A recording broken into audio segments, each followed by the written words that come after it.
You remember, George, the fear.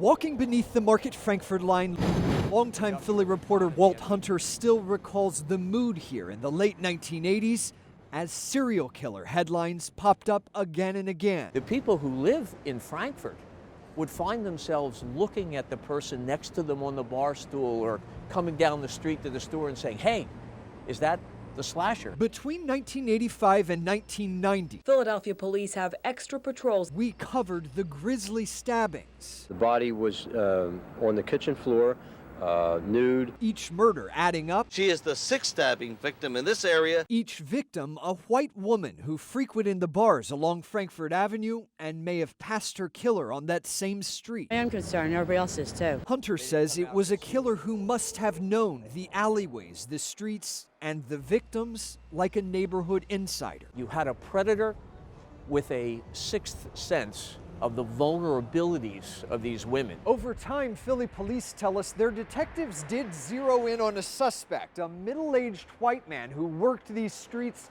as a self-proclaimed minister, befriending the women he would later kill. In April of 1990, we covered an 8th killing that seemed to be in the Frankford Slasher pattern. 46-year-old Carol Dowd disemboweled in this alley. But the suspect authorities arrested for Carol Dowd's murder didn't fit the sketch they'd been circulating.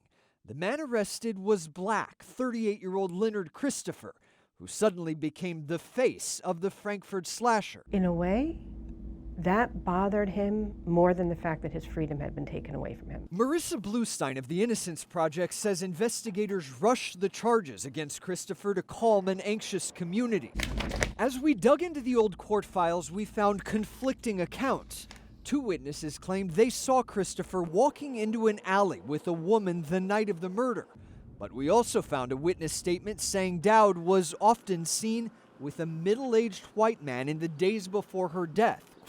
Bluestein says investigators found no blood on Christopher, no logical murder weapon, and no motive. Just a completely out of the blue, totally psychotic act by a man who never exhibited anything of that nature before. But there was more. In September of 1990, while Christopher was in jail awaiting trial, there was a 9th stabbing that appeared to be the work of the Frankford Slasher.